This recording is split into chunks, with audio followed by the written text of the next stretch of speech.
प्रातः स्मरणीय, विश्ववंदनीय,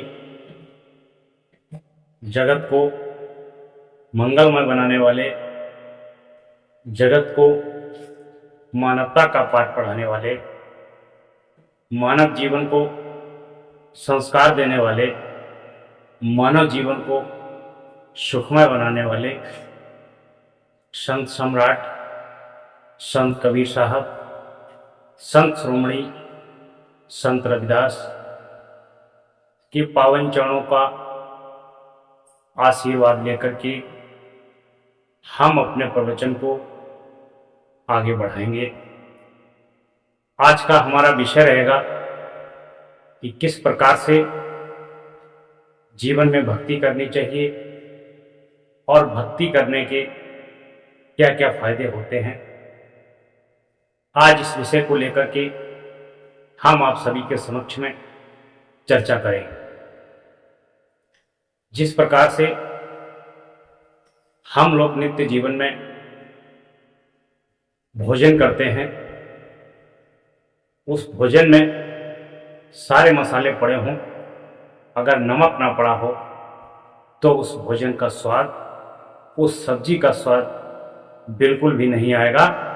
वो चाहे कितना भी कीमती भोजन हो, कितनी भी कीमती सब्जी हो, कितने भी पूरी पकवान मसाले, घी, तेल, शक्कर, रबड़ी से बना हो, लेकिन अगर उसमें सब्जी में नमक नहीं है तो उस सब्जी का कोई टेस्ट नहीं आएगा, कोई आनंद नहीं आएगा। उसी प्रकार से मानव जीवन में यदि भक्ति नहीं है तो मानव जीवन में कोई सुख नहीं है, कोई आनंद नहीं है। भक्ति का मतलब ये भी नहीं है कि आप अंधभक्ति में डूब जाएं, ढोंग पाखंड आडंबर में चले जाएं, लोगों के बताए हुए रूढ़िवादी परंपरा को अपनाएं। लिखने वाले जो लिख गए, पढ़ने वाले जो पढ़ गए, आपके अंदर भी बुद्धि विवेक है, आप तार्किक बुद्धि का उपयोग करिए। जो आपको उच्च लगे, आपको सही लगे, सार सार को अपना लीजिए, बाकी फालतू कचरा साइड कर दीजिए। भक्ति से जीवन में सुख शांति का जन्म होता है। भक्ति से आपका आचरण सुधरता है। भक्ति से आपकी वह सारी गंदी आदतें छूटती हैं। भक्ति से आपका खान पान शुद्ध होता है। भक्ति से आपका अंतःकरण पवित्र होता है। भक्ति से आपकी पत्नी भी ठीक होती है, पति भी ठीक होता है, बच्चे भी ठीक होते हैं, माता पिता भी ठीक होते हैं और पास पड़ोसी भी ठीक होते हैं। इसी का नाम भक्ति है।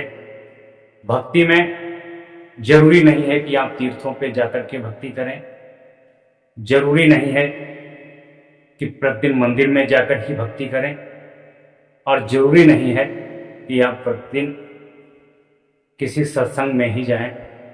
आप अपने घर में रह करके सुबह प्रातः उठ करके ईश्वर का वंदन कीजिए, ईश्वर को धन्यवाद कीजिए कि आज मैं जो हूँ वो आपकी वजह से हूँ, और अपने माता पिता को धन्यवाद दीजिए।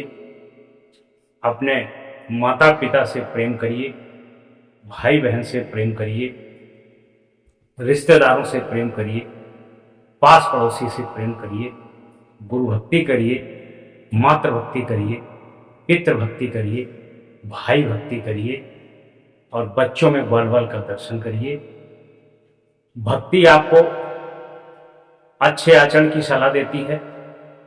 भक्ति आपको शुद्ध और पवित्र होने का पाठ पढ़ाती है। भक्ति आपको पवित्र और शुद्ध खान पान सिखाती है। भक्ति आपके अंदर प्रेम उत्पन्न करती है। भक्ति आपके अंदर से मन की मलिनता को खत्म करती है। भक्ति आपके अंदर विद्यमान द्वेष भावना, मोह माया, लोभ, इसको खत्म करती है। यदि आपके अंदर लोभ, मोह, अहंकार नष्ट हो जाता है और प्रेम जागृत होता है तो निसंदेह यही संसार आपको स्वर्ग लगने लगता है। यही घर हमको स्वर्ग लगने लगता है। यही जो लोग तुमको दुख देते हैं, यही लोग आपको राम जैसे दिखने लगते हैं, भगवान जैसे दिखने लगते हैं। जिनको देख करके तुम्हें क्रोध आता था, तुम्हें गुस्सा आती थी, उन्हीं लोगों को देख करके तुम्हें प्रसन्नता होती है। भक्ति में इतना ही फर्क है और कोई खास फर्क नहीं है। जो लोग भक्ति नहीं करना चाहते हैं, भक्ति से दूर रहना चाहते हैं, भक्ति करने वालों को अनाप शनाप उल्टा सीधा कहते हैं, उनके मन में ईर्ष्या, द्वेष और बुराई विद्यमान है। लोभ लालच कूट कूट करके भरा है। उनके अंदर गलत आचरण करने की भी गुंजाइश है। उनके अंदर खान पान शुद्ध ना करने की भी पूरी अभी दायित्व है, पूरी इच्छा है। इसी प्रकार से वह भक्ति नहीं कर पाते हैं। भक्ति में कुछ करना ही नहीं है।